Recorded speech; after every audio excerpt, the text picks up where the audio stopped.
My name is Emma, and I'm 30 years old. I work as a financial advisor. That's where I met David, my now ex-husband. I remember that day like it was yesterday. He walked into my office with a stack of papers and a troubled look on his face. "Emma," he said, offering a handshake, "I'm David Caldwell. I hear you're the best at sorting out financial messes." "That's what they say," I replied, smiling. "Let's see what we can do about yours." David was tall, with short brown hair and eyes that seemed to smile even when his mouth didn't. As I sifted through his documents, we started talking. It wasn't just about numbers and taxes. We talked about our favorite movies and music and even debated the best pizza in town. He had an easygoing manner that made hours feel like minutes. "You know," David admitted as we wrapped up, "I never thought sorting out my finances would be this enjoyable." "Guess I have a magic touch," I joked. David laughed. "Would you like to grab coffee sometime?" My treat for making this less painful than I expected. That coffee turned into dinner, and dinners turned into weekend getaways. We were inseparable. After 6 months, David proposed, and without a moment's hesitation, I said yes. It was a whirlwind romance, but it felt right. Our wedding was simple yet beautiful. Standing there, exchanging vows, I thought I had found myself forever. David's mother, Barbara, was there too. She was a stern-looking woman, but she seemed happy for us. "You better give me grandkids soon," she whispered to me with a half-smile. Life as a married couple was blissful at first. David worked in real estate, and I continued at my firm. We shared dinners, movie nights, and long walks. We were a team, or so I thought. However, things began to change when the topic of children came up more frequently. It started with occasional remarks from Barbara, but soon became a constant demand. She would call and ask if I was pregnant yet, and during visits, she'd say a grandchild would make the family complete. David always laughed it off. "Mom, give us some time," he'd say, but the pressure was building. At first, I tried to be understanding. After all, she was just an excited grandmother-to-be. But her persistence started to weigh on me. It felt like our marriage wasn't enough without a child. "David," I said to him one evening, "your mom needs to back off a bit.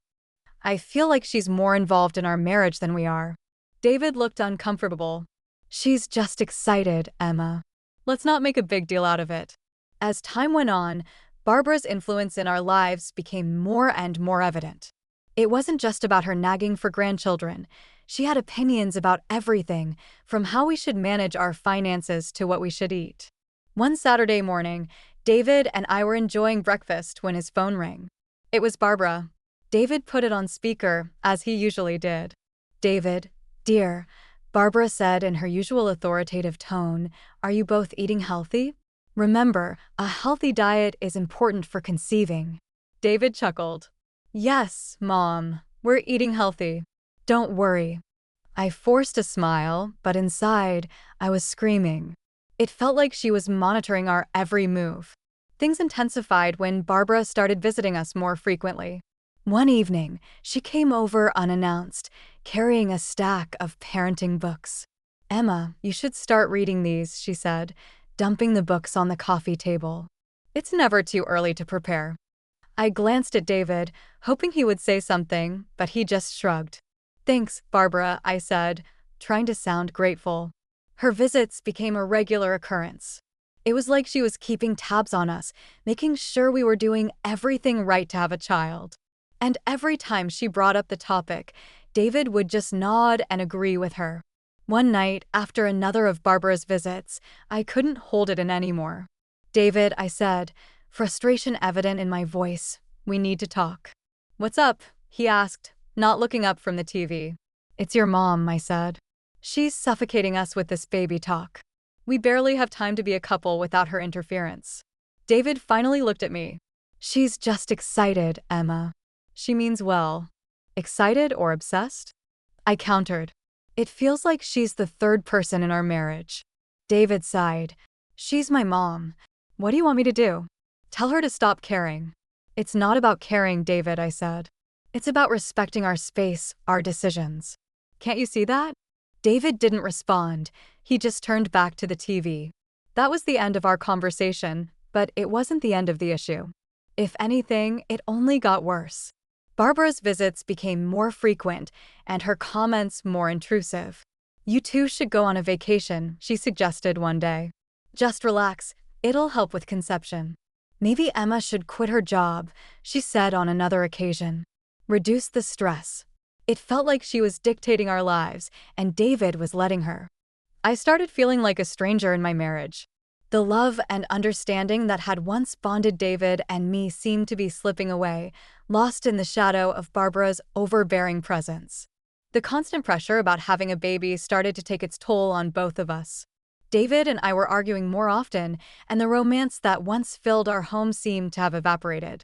Still, amidst all this, I held on to the hope that things would get better and that we'd find our way back to each other. But then came the day that changed everything. David came home late one evening, looking more downcast than usual. I was in the kitchen, trying to fix us a quick dinner. "David, is everything okay?" I asked, concerned. He slumped into a chair at the kitchen table, burying his face in his hands. "We need to talk, Emma." That tone in his voice sent a chill down my spine. I sat across from him, my heart pounding. "It's about us, trying to have a baby," he started, not meeting my eyes. "What about it?" I asked, a knot forming in my stomach. "We went to the doctor, remember? For those tests," he said, finally looking up at me. I nodded. "A few weeks ago, we had gone for a fertility checkup, hoping it would put Barbara's nagging to rest." David took a deep breath. "The results came in today." "It's not you, Emma. It's me." I felt a mix of emotions, relief, sadness, and confusion. "What do you mean?" "The doctor said I have a low sperm count," he said, his voice breaking. "It's unlikely that I can father a child." I reached for his hand, trying to offer some comfort. "David, it's okay. We can figure this out together. Maybe there's treatment or other options."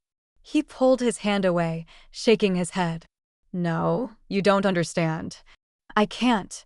I won't go through any treatment. It's just not something I can do." I was stunned. "But why? If there's a chance." "It's my decision, Emma," he said firmly. "I just can't." I couldn't believe what I was hearing. The man I loved, who always seemed so strong and confident, was giving up without even trying. "David, please," I pleaded. "Don't let this come between us. We can work through it." He stood up, avoiding my gaze. "I need some time alone to think about all this." And just like that, he walked out of the kitchen, leaving me sitting there, trying to process it all. I couldn't understand why he wouldn't even consider treatment. Was his discomfort more important than our chance to have a family? The next few days were like walking on eggshells.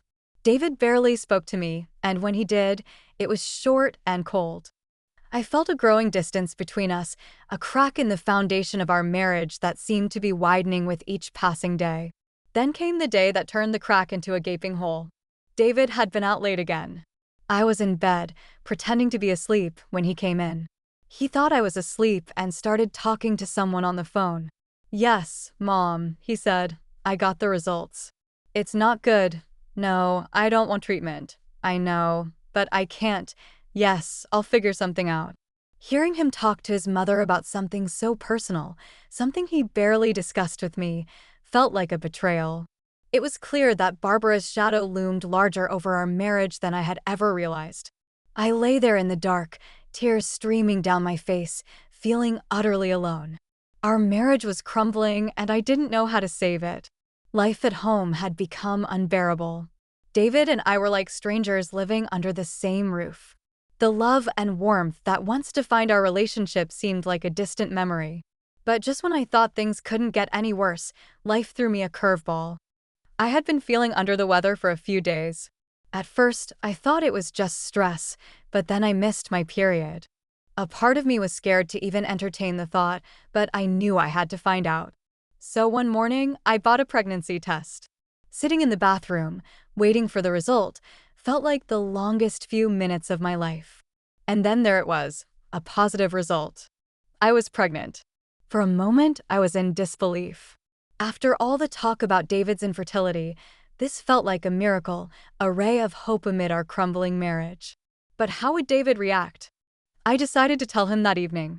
He came home late, as usual, and barely acknowledged me. I took a deep breath and approached him. David, I said, my voice trembling, we need to talk. He looked up, his expression weary. What is it now, Emma? I'm pregnant, I blurted out. For a moment, there was silence. Then he laughed, a bitter, cynical laugh. Pregnant? How? According to the doctors, I can't. I don't know, but the test is positive, I said, tears welling up in my eyes. We're going to have a baby. He stood up abruptly, anger flashing in his eyes. This is some kind of joke, right? You're trying to trap me. That's it, isn't it? You cheated on me. I was shocked. Trap you, David? I'm telling you, we're going to have a baby, our baby. He paced the room, running his hands through his hair. No, this can't be. You must have cheated. How can you even say that? I cried.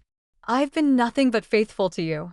He wasn't listening. He was too consumed by his rage and disbelief. Get out. I want you out of this house, he yelled. David, please, I pleaded. Let's talk about this. We can go to the doctor and get a confirmation. But it was like talking to a wall. He stormed out of the room, slamming the door behind him. That night, I slept in the guest room, my mind a whirlwind of emotions. The next day, David was gone before I woke up. His mother, Barbara, showed up instead. The look on her face was a mix of anger and disgust. You should be ashamed of yourself, Emma, she spat. Trapping my son with another man's child. I didn't cheat on David. I defended myself. This child is his. She laughed, a cold, mocking laugh. Do you take me for a fool? My son can't have children. You're just a gold digger, trying to secure your future. I was stunned by her cruelty. This is David's child. I've never been with anyone else.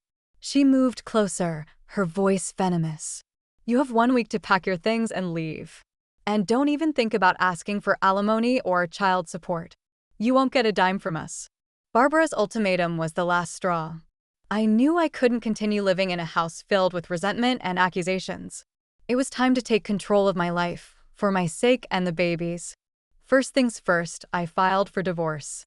It wasn't an easy decision, but it was necessary. David and his mother tried to make it difficult. They wanted a piece of everything I had, claiming it was their right. But I had a strong case. Everything I owned, all my savings and property, was mine long before David entered my life. Their attempts to grab what wasn't theirs failed miserably. As for alimony, I didn't ask for a penny. I wanted no financial ties to David, no reason for him or his mother to interfere in my life again. I was determined to start anew, free from their toxicity. I found a modest apartment, not too fancy, but cozy enough to be a fresh start. Packing up my things from the house was bittersweet. Every photo and every piece of furniture had a memory attached to it, but I was ready to leave them behind. The day I moved out, David was conspicuously absent. Maybe he couldn't face me, or perhaps he just didn't care. Either way, it didn't matter. I left the keys on the counter and closed that chapter of my life. The first few nights in my new apartment were the hardest. The silence was overwhelming, and the reality of my situation often brought me to tears. But I found solace in the little life growing inside me. Talking to my unborn child became a nightly ritual, filling the emptiness with hope and love. Gradually, life in my new apartment started to feel less like a refuge and more like a home. I found comfort in my routine, and the bond with my unborn child grew stronger each day. One afternoon, as I was sorting through some old things, I found a photo of David and me from happier times. A pang of sadness hit me, but it was quickly replaced by a sense of relief. That chapter of my life was over. Then my phone rang. It was David. Emma, he said, his voice emotionless, I've received the divorce papers. I'm glad they reached you, I responded calmly. Please take care of the formalities. There was a pause before he added, I won't bother you about the baby. You won't hear from me again. It was a cold goodbye, but it was closure. As I hung up, I realized that in my solitude, I had found an inner strength I never knew I had. I was ready to face the future, not as David's estranged wife, but as a strong, independent woman and a loving mother. It was a quiet evening, and I was sitting on the couch, browsing through a magazine while Jacob, my 4-year-old son, played with his toys on the floor. The peace was interrupted by a sudden knock on the door. Puzzled, I went to answer it, wondering who it could be at this hour. Standing there was a woman I barely recognized, but her eyes held a familiar sorrow. "Hi, Emma," she said hesitantly. "It's been a long time." It took me a moment, but then I recognized her as Linda, a friend I had known through my ex-husband. "Linda," I said. "Yes, it has been. What brings you here?" She shifted uncomfortably, looking past me at Jacob, who was now peeking around my legs. "I thought you should know about David." David. Just hearing his name after all these years sent a chill down my spine. "What about him?" I asked, trying to keep my voice steady. Linda sighed. "He's not doing well, Emma. After you left, things went downhill for him. He became an alcoholic. He remarried a few years ago and had a child, but the boy was born with disabilities. David couldn't handle it. He left them, divorced his wife, and now he's refusing to pay child support. He's in legal trouble." The news hit me hard, but not in the way Linda might have expected. I felt a deep sadness, not for David, but for his child and the woman he had left behind. "That's terrible," I said softly. Linda nodded. "I thought you should know, given your past with him."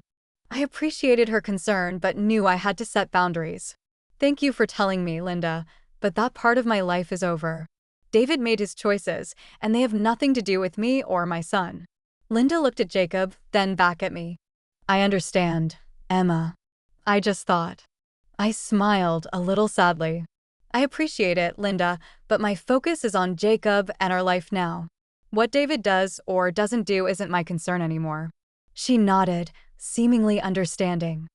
"I hope you and Jacob are happy, Emma. You both deserve it." "Thank you," I said. "We are. And I intend to keep it that way."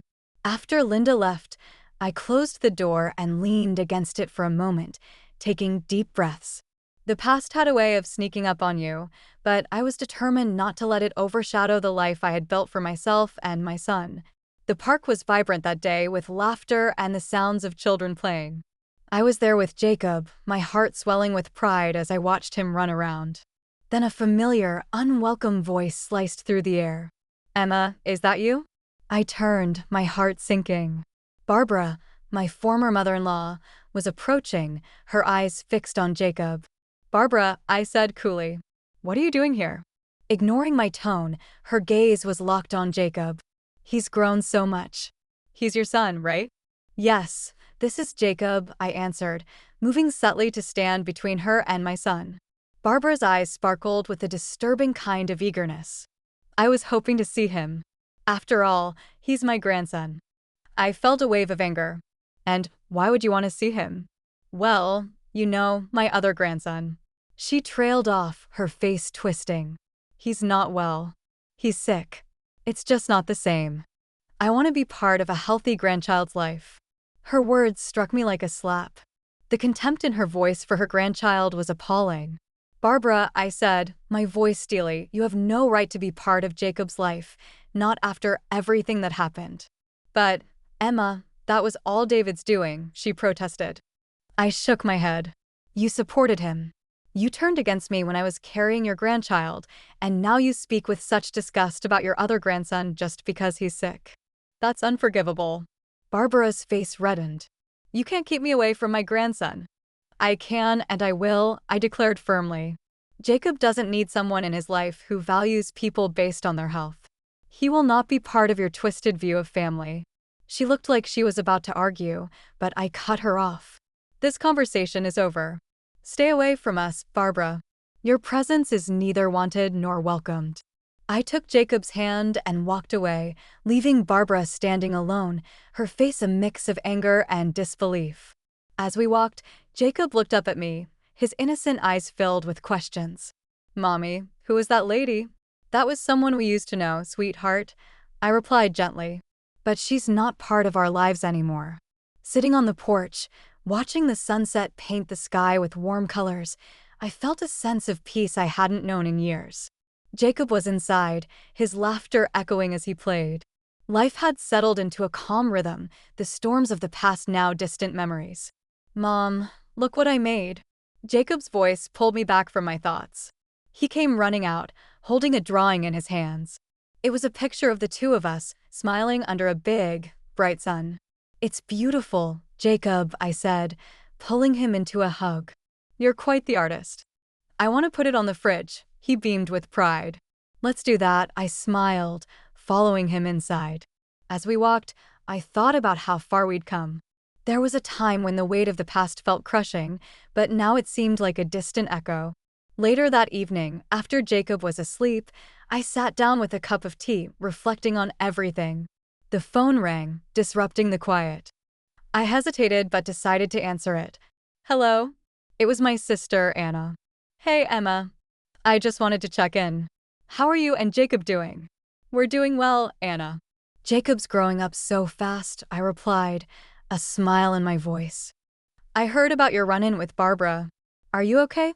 She asked, concern lacing her words. I sighed. Yeah, it was unexpected, but I'm okay. It's just a reminder of the past. I know it's tough, but you've come so far, Emma. You're strong, and you've built a wonderful life for you and Jacob, she said encouragingly. Her words warmed my heart. Thanks, Anna. It means a lot. We talked for a while longer, about small things, everyday life. It was comforting, this connection with my sister, a reminder of the support system I had. After hanging up, I went to the living room, where Jacob's drawing was displayed on the fridge. Looking at it, I realized how much we had both grown. The pain and anger of the past had faded, leaving room for healing and new beginnings. I walked to Jacob's room, watching him sleep peacefully.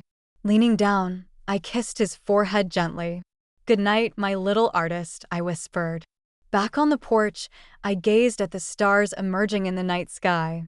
The echoes of the past were fading, their hold on me loosening.